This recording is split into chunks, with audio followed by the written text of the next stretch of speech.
L'enseignement d'aujourd'hui a pour titre le sabbat, première partie. Genèse chapitre 1, les versets 1 et 2. Au commencement, Dieu créa les cieux et la terre. La terre était informe et vide. Il y avait des ténèbres à la surface de l'abîme, et l'Esprit de Dieu se mouvait au-dessus des eaux. Au commencement de la création de la terre, elle était informe et vide. Le mot informe vient de l'hébreu tohum, qui veut dire néant, espace vide, terre désolée, désert, lieu de chaos.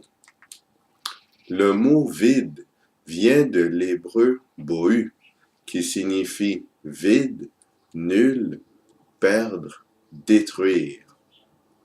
Psaume 33, les versets 8 et 9. Que toute la terre craigne l'Éternel, que tous les habitants du monde tremblent devant lui. Car il dit, et la chose arrive. Il ordonne, et elle existe. On voit que Dieu crée à partir de la parole. Il n'a besoin que de prononcer un mot, et la chose apparaît. Le mot « craigne » vient du terme « kal », qui veut dire crainte, révérence, honneur, respect. En raison de la capacité de Dieu de créer, toute la terre doit avoir du respect et de la révérence envers le Seigneur. Genèse chapitre 1, le verset 5. Dieu appela la lumière jour, et il appela les ténèbres nuit. Ainsi, il y eut un soir, et il y eut un matin, ce fut le premier jour. Genèse chapitre 1, le verset 8. Dieu appela l'étendue ciel. Ainsi, il y eut un soir, et il y eut un matin, ce fut le second jour.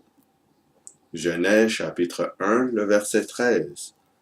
Ainsi, il y eut un soir, et il y eut un matin, ce fut le troisième jour. On voit que le premier jour a débuté par le soir et a terminé par le matin. En effet, selon la Bible, le soir précède le matin. Le changement de jour n'est donc pas à minuit, mais bien au moment du soir.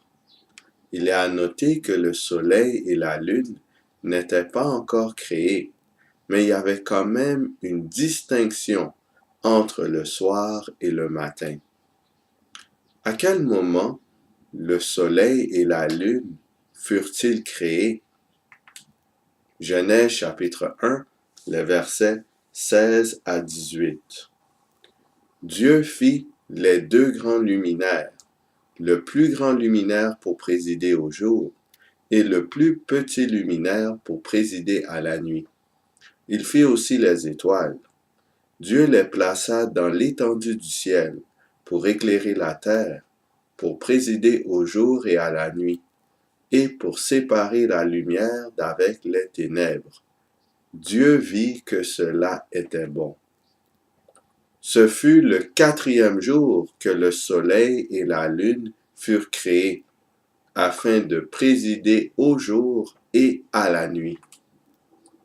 Suite à leur apparition, le soleil et la lune servent d'éléments distinctifs pour séparer le soir du matin, le jour de la nuit. Genèse chapitre 1, le verset 19. Ainsi, il y eut un soir et il y eut un matin, ce fut le quatrième jour. Genèse chapitre 1, le verset 23. Ainsi, il y eut un soir et il y eut un matin, ce fut le cinquième jour. Genèse chapitre 1, le verset 31. Dieu vit tout ce qu'il avait fait, et voici, cela était très bon. Ainsi, il y eut un soir et il y eut un matin, ce fut le sixième jour. Encore une fois, le soir précède le matin dans le déroulement d'une journée terrestre. Le soir, pendant les 6 premiers jours de la semaine, était toujours venu avant le matin. Depuis le 4e jour, le soleil et la lune servent d'éléments distinctifs pour séparer le soir du matin, le jour de la nuit. De nos jours, c'est donc au coucher du soleil que nous passons d'un jour au jour suivant. Encore une fois, selon la Bible, ce n'est pas à minuit qu'a lieu le changement de jour. On peut donc conclure que le changement de jour pour la Terre s'effectue toujours au moment du soir, qui est au coucher du soleil. Genèse chapitre 2, les versets 1 et 2. Ainsi furent achevés les cieux et la terre, et toute leur armée.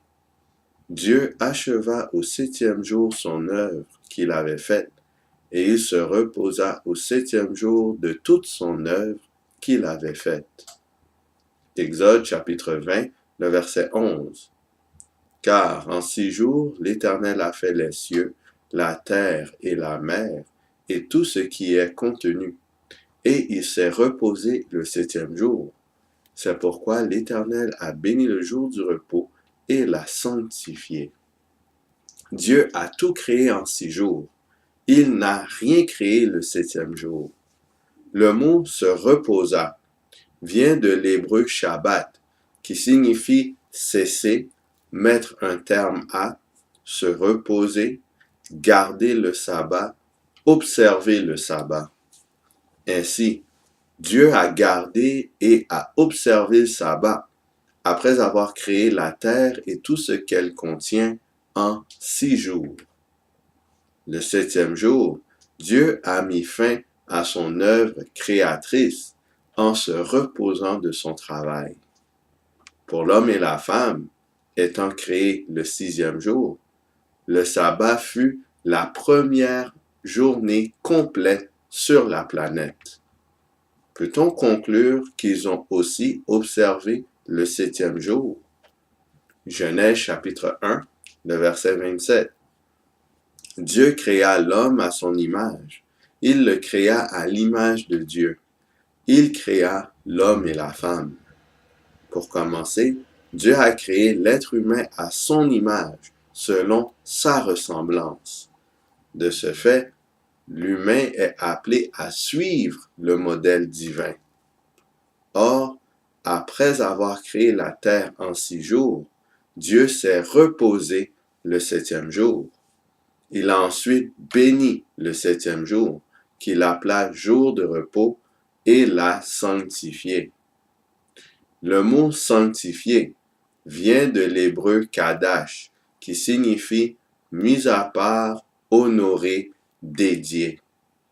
Le Seigneur lui-même a mis à part et honoré ce jour pour commémorer son travail et son statut de créateur. Exode chapitre 20, les versets 8 et 9. Souviens-toi du jour du repos pour le sanctifier. Tu travailleras 6 jours et tu feras tout ton ouvrage. Exode chapitre 20, les versets 10 et 11.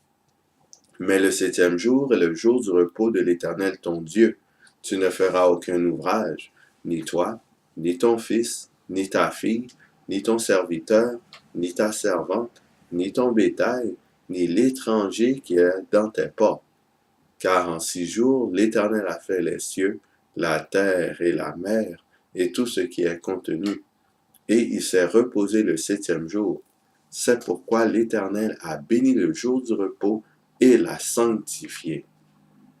Plus de 2500 ans plus tard, Dieu a ordonné au peuple d'Israël de se souvenir du jour du repos pour le sanctifier. Le verbe « se souvenir » vient de l'hébreu « zakar » qui veut dire « ramener à l'esprit, remettre en mémoire ». Ainsi, les Israélites devaient remettre en mémoire le jour du repos qui est le 7e jour. Cela indique que l'observation du jour du repos existait avant la proclamation des commandements de Dieu sur le mont Sinaï. L'observation du sabbat est un commandement de Dieu. Le sabbat rappelle que le Créateur est le seul vrai Dieu. Dans la prochaine étude, nous regarderons l'observation du sabbat pendant l'ère chrétienne et les siècles suivants. Sur ce, qu'allons-nous choisir? Est-ce qu'on choisit le camp de l'agneau? Est-ce qu'on choisit le sabbat de la création? Ou est-ce qu'on choisit le camp du serpent, le rejet du Dieu créateur? Que le Seigneur nous pousse à choisir d'honorer son saint jour afin que nous puissions être prêts lorsqu'il viendra nous chercher lors du jour de l'Éternel, le jour du salut, au retour du Messie. Que le Seigneur nous garde.